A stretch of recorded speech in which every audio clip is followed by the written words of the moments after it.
И снова здравствуйте, мои уважаемые зрители. Hello again, my dear viewers. In our yard, it has been going on since March 24th, and this material is devoted to events at the front. What happened was significant, and we will start with the city of Izyum. As I said in previous editions, 2 days ago, a new, in fact general battle for Izyum began, and also for the outskirts of the city. Moreover, it was started by the armed forces of Ukraine. They concentrated heavily mechanized reinforcements into several battalions reinforced with tanks. Ukrainian troops made a desperate attempt to release their comrades in southern Izyum. This attempt ended unsuccessfully for the APU. Russian troops defeated these mechanized columns, and already yesterday, throughout the day, they began to push them further and further south. And at this very time, in the southern part of Izyum, there is the so-called mountain Karamators. Mount Karamators towers over this entire region. In fact, from there the area is visible for tens of kilometers around, and the retention of this mountain allowed the armed forces of Ukraine to operate in this area very effectively. First of all, from hidden artillery positions. And today a message came that yesterday this mountain Karamators, where the remnants of the garrison of the armed forces of Ukraine were hiding, was taken by the Russian troops.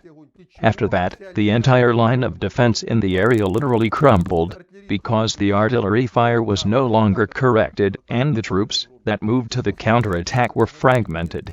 So after taking this Karamators game, and, accordingly, the destruction of the group that was going to blockade it, the situation here will change very quickly. I already expect 2 rapid advances to the south and the next day, by cutting off the group in Slavyansk and KRAMATORSK from the rest of Ukraine.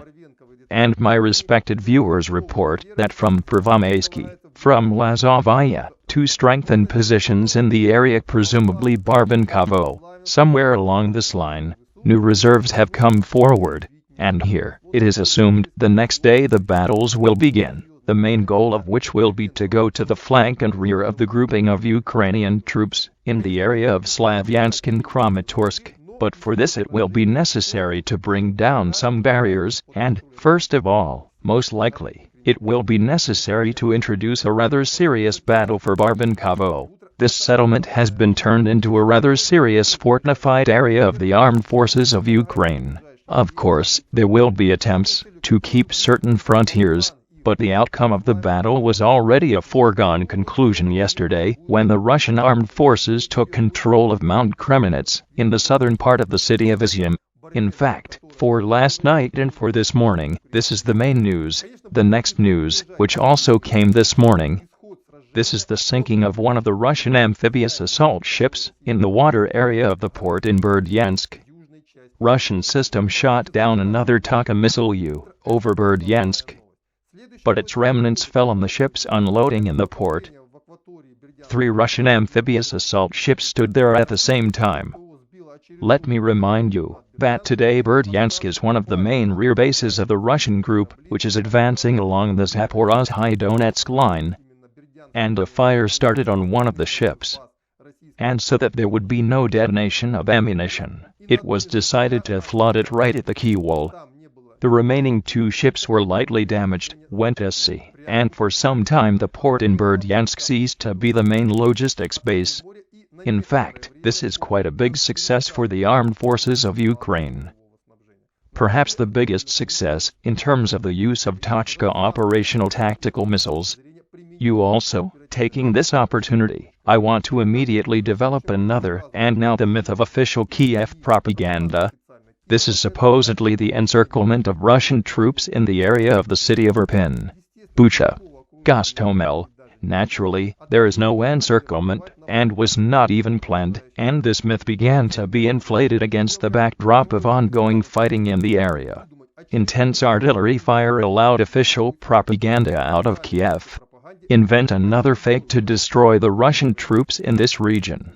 By the way, over the past 10 days, and this fake is already more modest, because over the previous 2 times, the armed forces of Ukraine have already thrown back the Russian grouping, all the way to the Belarusian border. Here it is a little more modest. They simply took and surrounded the Russian troops in the Bucha area. Gostomel, Irpin.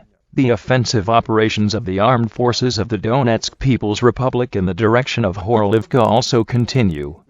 Avdiivka. Daily movement also amounted to approximately several kilometers gradually. Avdiivka. Cut off from the rest of the Donetsk grouping, from the northeast and north.